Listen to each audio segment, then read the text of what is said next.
Oi, pessoal! Hoje nós vamos estudar como se formou a República no Brasil. Nosso país, ele nem sempre foi uma república. Começou como colônia, depois, quando adquiriu independência, em 7 de setembro de 1822, não adotou o regime republicano, mas sim uma monarquia, com Dom Pedro I. Depois, Dom Pedro I abdica do trono em favor do seu filho, Dom Pedro II, que foi o segundo e último imperador do Brasil, porque depois veio a proclamação da República. Toda transformação, ela é um processo, tá? E não deixou de ser com o processo do fim da monarquia e início da República. Houve um desgaste da figura do imperador, tá? Apesar de Dom Pedro II por ter governado durante muito tempo, ele ser querido pela população, né? Havia toda essa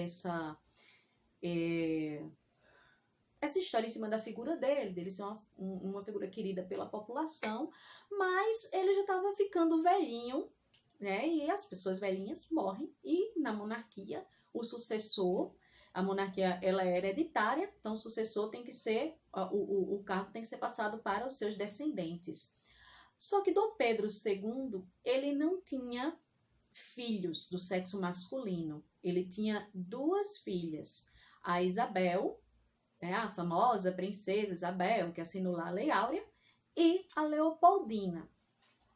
E a filha mais velha, Isabel, que seria naturalmente pela sequência sucessória que assumiria o trono, ela era casada com o Conde o Gastão de Orleans, que ele não era muito querido pela população, não. Ele não se esforçava muito para falar o português, não gostava muito do país francês, e aí as pessoas temiam, né, essa questão de como assim teria uma rainha brasileira e um rei francês, e que não tinha muita popularidade entre a população, né? Isso mais em questões internas, no âmbito mais de família. E quando a gente vai para a parte externa, a gente também tem questões que foram desgastando essa figura do imperador, como, por exemplo, a questão religiosa. Como assim? No Brasil, desde 1824, pela Constituição, havia o padroado, que era o quê? A Igreja Católica, que era a religião oficial, estava submetida ao Estado. Só que, gente, pela organização da Igreja Católica, essa palavra católica quer dizer universal. Então, as ordens, até hoje, ela funciona assim. A ordem do Papa, ela funciona para todas as igrejas. A missa, a determinação da missa, né, a leitura, a sequência que vai ocorrer naquele dia é a mesma que ocorre na igreja, na paróquia, na esquina da sua casa, é a mesma que ocorre no Rio de Janeiro, que ocorre na Itália, tá? O que vai mudar é a homilia, né? A interpretação do evangelho, a fala, a interpretação do evangelho que o padre faz durante a missa. Mas a sequência, as leituras judia, a leitura do evangelho, tudo isso é orientado pela sede da Igreja Católica, que fica no Vaticano. Então, veja bem, a ordem, todos os padres de todas as igrejas católicas do mundo devem seguir a ordem do Vaticano. Então, em 1824, a Constituição daqui do Brasil determinava que o que valia não era a ordem da Igreja Católica, era a ordem do imperador. Isso já tem um impasse aí, né? E o que acontece? O Papa da época lança a chamada Bula Papal, que era um documento. Bula é um documento que orienta algo, né? A bula de remédio, ela orienta como tomar o remédio. A bula papal eram as orientações do Papa para as igrejas do mundo. E dentre essas orientações, havia que a igreja não poderia aceitar membros da maçonaria. E aí veio um problema. Por quê? Porque no Brasil, o Dom Pedro II, o imperador, ele era maçom. Então, como assim o imperador não poderia frequentar a Igreja Católica? E aí ele diz, não, essa aqui não vale não, essa parte não vale. Só que aí os bispos de Olinda e de Belém desobedecem o imperador e expulsam maçons que frequentavam a Igreja Católica, não permitem a entrada desses maçons. E aí causa um problema, que esses padres são presos, depois eles são libertados, mas fica aquele mal-estar, né? E isso é o que a gente chama da questão religiosa. Também teve a questão militar. O que aconteceu? Durante a guerra contra o Paraguai, os militares brasileiros perceberam que numa república, né, os outros países da América, todos quando se tornaram independentes, se tornaram república, menos o Brasil, que se tornou uma monarquia. E ainda manteve vínculo com a família real portuguesa, que foi quem colonizou. Então, acabou mantendo vínculo com o país colonizador. Nos outros países da América, não. Houve uma ruptura.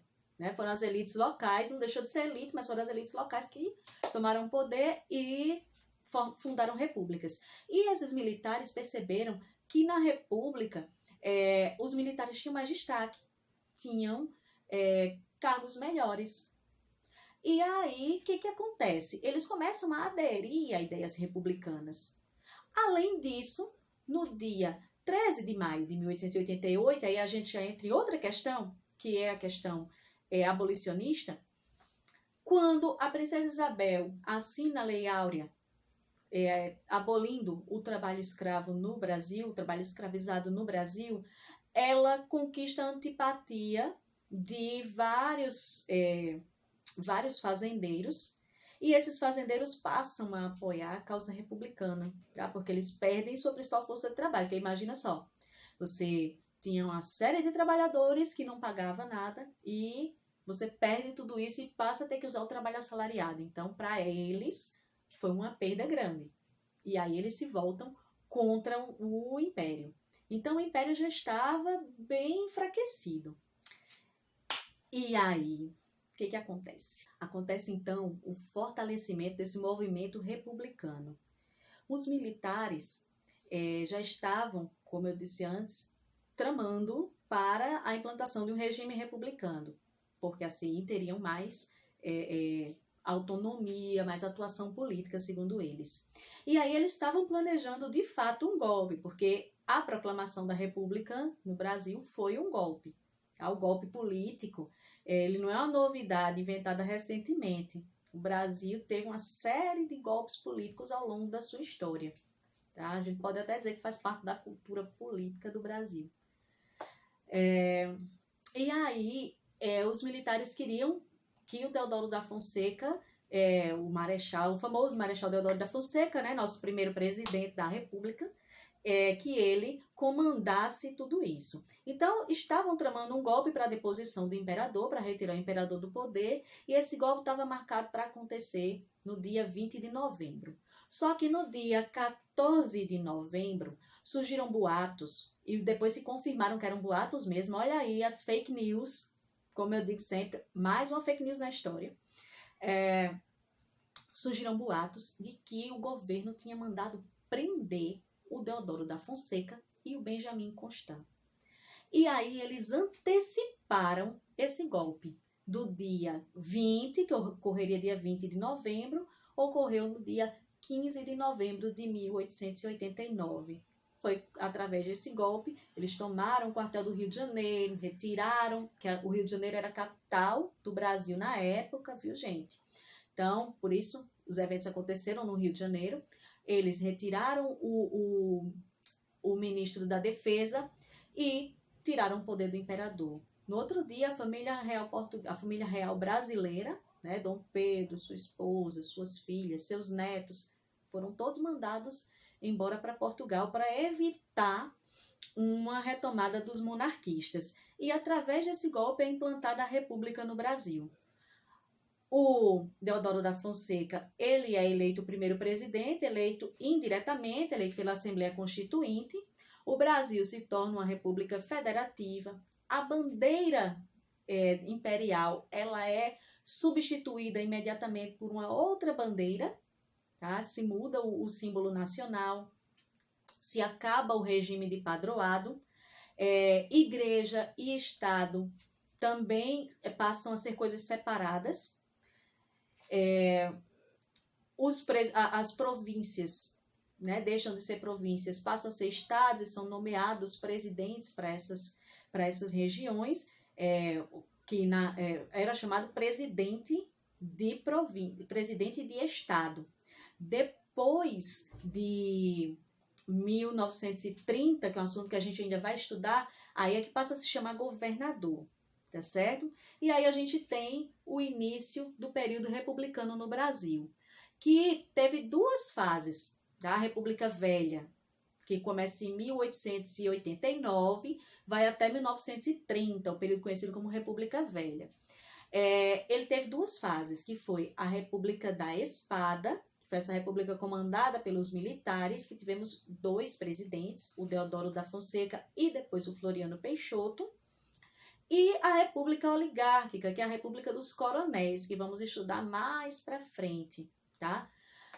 Como eu disse, Deodoro da Fonseca ele foi eleito indiretamente, mas ele não chegou a concluir o seu mandato.